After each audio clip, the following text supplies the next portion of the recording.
नमस्कार, मैं स्वर्ण प्रभा। आप देख रहे हैं आज का मुख्य समाचार।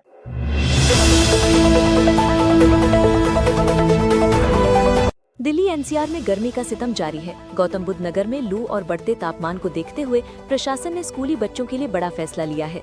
जिला बेसिक शिक्षा अधिकारी राहुल पवार ने जनपद के सभी बोर्ड के स्कूलों के समय में बदलाव के आदेश जारी किए हैं। 27 अप्रैल से स्कूल नए समय पर खुलेंगे। स्कूलों का समय बदला, अब 12:30 बजे होगी छुट्टी। गौतम बुद्ध नगर में पड़ रही भीषण गर्मी और हीट वेव के कारण बच्चों के स्वास्थ्य को ध्यान में रखते हुए जिलाधिकारी के निर्देश पर ये कदम उठाया गया है। जिला बेसिक शिक्षा अधिकारी राहुल पवार द्वारा जारी आदेश के अनुसार जनपद के सभी परिषदीय, राजकीय सहायता प्राप्त और सभी board, CBSE, ICSE, IB, UP board से मान्यता प्राप्त विद्यालयों का समय अब सुबह 7:30 बजे से दोपहर 12:30 बजे तक कर दिया गया है।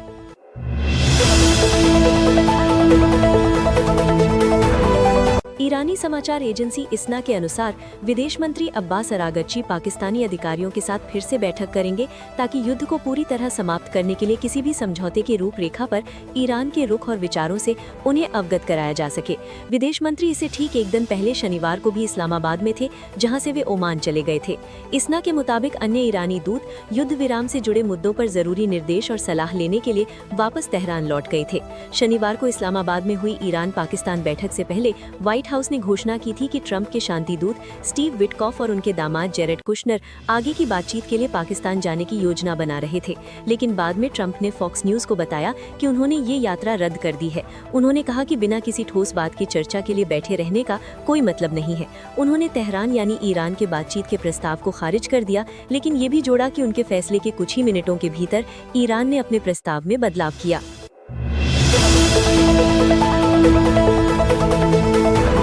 नेता विपक्ष राहुल गांधी ने दिल्ली यूनिवर्सिटी डीयू के गार्गी कॉलेज में छात्राओं से मुलाकात की। इस मुलाकात में उन्होंने युवाओं, खासकर महिलाओं की ताकत, उनकी भागीदारी और भविष्य को लेकर एक बड़ा संदेश दिया। राहुल गांधी ने साफ तौर पर कहा कि आने वाला भारत जेन जी का है और इसकी अगुवाई महिलाएं करेंगी। दिल्ली यूनिवर्सिटी के कैंपस में छात्राओं के बीच बैठकर राहुल गांधी ने एक औपचारिक मुलाकात के बजाय खुले संवाद का रुख अपनाया।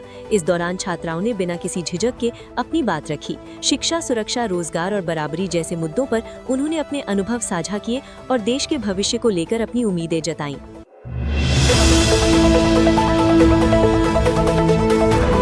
प्रवर्तन निदेशालय ईडी ने 11 जगहों पर छापेमारी की कार्रवाई शुरू की है। छापेमारी मूल रूप से पंजाब में की जा रही है। हरचरण सिंह भुल्लर, पूर्व डीआईजी और अन्य के मामले में धन शोधन निवारण अधिनियम 2002 के तहत चंडीगढ़ 2, लुधियाना 5, पटियाला 2, नाभा 1 और जालंधर 1 सहित 11 परिसरों में तलाशी अभियान चला रहा है।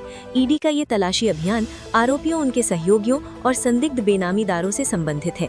अधिकारियों के अनुसार तलाशी अभियान का उद्देश्य अपराध से प्राप्त अतिरिक्त धनराशि का पता लगाना, बेनामी संपत्तियों की पहचान करना और धन शोधन से संबंधित साक्ष्य जुटाना है।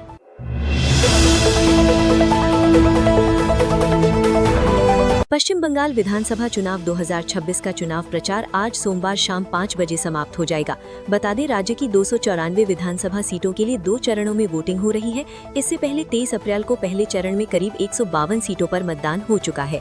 बाकी 142 सीटों के लिए बुधवार 29 अप्रैल 2026 को वोटिंग होगी। मुख्य मुकाबला तृणमूल कांग्रेस और भारतीय जनता पार्टी के बीच दिखाई दे रहा है। खैर, इसका पता 4 मई 2026 को मतगणना के दिन हो जाएगा। प्रधानमंत्री नरेंद्र मोदी भी जमकर चुनाव प्रचार और रोड शो कर रहे हैं। उनका कहना है कि इस बार राज्य से टीएमसी की सरकार को जनता उखाड़ फेंकेगी।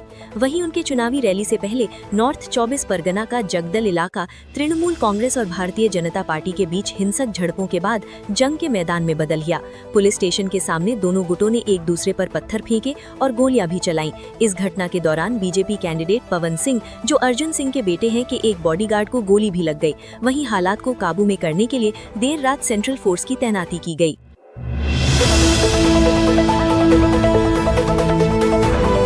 पश्चिम बंगाल में भांगर के शानपुकुर इलाके में तृणमूल कांग्रेस के एक कार्यकर्ता के खाली पड़े आवास में बमों का जखीरा मिलने के बाद सनसनी मच गई।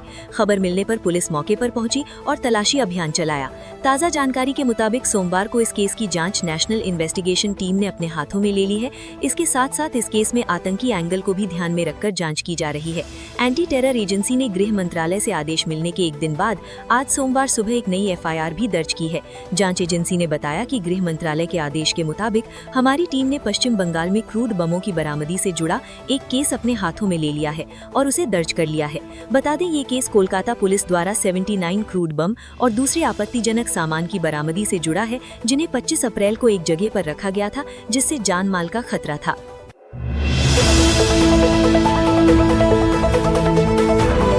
बीजेपी विधायक मैथिली ठाकुर ने बंगाल चुनाव को लेकर फिर से बड़ा बयान दिया है। रविवार को मैथिली गयाजी में थी। यहां उन्होंने बंगाल चुनाव में प्रचार को लेकर कहा कि पश्चिम बंगाल में महिला मुख्यमंत्री होने के बावजूद वहां की महिलाएं सुरक्षित नहीं है। ये बात वहां के लोग खुद कह रहे हैं। उन्हें दूसरी सरकार चाहिए। बंगाल चुनाव पर मैथिली ठाकुर का बड़ा बयान। बिहार के अलीनगर की विधायक और बीजेपी की नेता मैथिली ठाकुर गया पहुंची थी।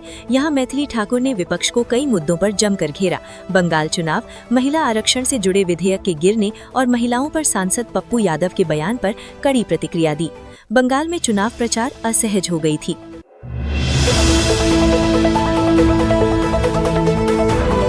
साउथ सिनेमा की खूबसूरत हसीना रश्मिका मंदना की मैसा 2026 की सबसे बड़ी फिल्मों में से एक होने वाली है। अपनी वर्सेटैलिटी और स्क्रीन प्रेजेंस के लिए मशहूर रश्मिका इस फिल्म में एक जबरदस्त एक्शन अवतार में नजर आएंगी, जो उनकी इमेज को पूरी तरह बदल सकता है। हाल ही में आए एक पोस्टर ने उनके इंटेंस ट्रांसफॉर्मेशन की झलक दिखाई थी। खबरों की माने तो रश्मिका फिल्म के डिमांडिंग एक्शन सीन्स के लिए कड़ी मेहनत और डेली ट्रेनिंग कर रही हैं। हाई इम्पैक्ट स्टंट से लेकर फिजिकली चैलेंजिंग सीन्स तक वो कोई कसर नहीं छोड़ रही हैं। फैंस की एक्साइटमेंट बढ़ाते हुए मेकर्स ने अब एक नया वीडियो शेयर किया है, जिसमें बताया गया है कि केरल में 15 दिनों का शूटिंग शेड्यूल शुरू हो चुका है। इस हाई ऑक्टेन शेड्यूल की एक्शन कोरियोग्राफी कैचा मास्टर कर रहे हैं।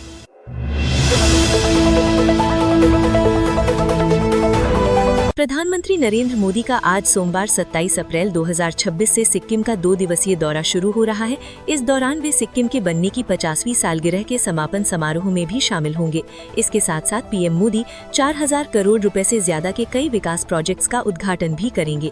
जानकारी के मुताबिक प्रधानमंत्री सोमवार को दोपहर करीब 3 बजे गैंगटॉक पहुंचेंगे। अगले दिन 28 अप्रैल को उनका गैंगटॉक में ऑर्किडेरियम जाने का प्लान है, जिसे राज्य की रिच इकोलॉजिकल और फूलों की विरासत को दिखाने के लिए एक world class orchid experience centre के तौर पर विकसित किया गया है।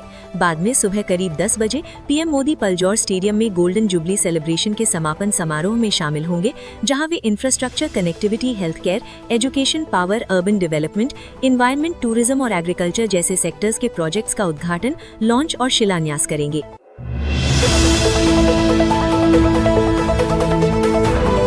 देश की सबसे बड़ी मेडिकल प्रवेश परीक्षा national eligibility cum entrance test NEET UG 2026 के लिए एडमिट कार्ड रविवार रात को जारी हो गए हैं। 3 मई को परीक्षा आयोजित होगी। विद्यार्थी नीट यूजी की आधिकारिक वेबसाइट के जरिए या इस लिंक पर क्लिक करके डाउनलोड कर सकते हैं। निजी कोचिंग संस्थान करियर काउंसलिंग एक्सपर्ट पारिजात मिश्रा ने बताया कि एग्जाम सेंटर में सुबह 11 बजे से एंट्री शुरू हो जाएगी और विद्यार्थियों को एंट्री करने के लिए 2.5 घंटे का समय दिया गया है। एंट्री के लिए गेट दोपहर 1:30 बजे बंद होगी। इसके बाद विद्यार्थी परीक्षा केंद्र पर प्रवेश नहीं कर पाएंगे। यदि धर्म या रिवाज के अनुसार आपको विशेष वस्त्र पहनने की जरूरत है, तो केंद्र पर परीक्षा केंद्र पर समय से पहले पहुंचकर अपनी अच्छे से जांच करवा लें। एडमिट कार्ड भी 3 पेज का है, जिसमें पहले पेज पर विद्यार्थी का नाम, application number, date of birth, parents का नाम, एड्रेस और परीक्षा केंद्र और शहर का नाम है।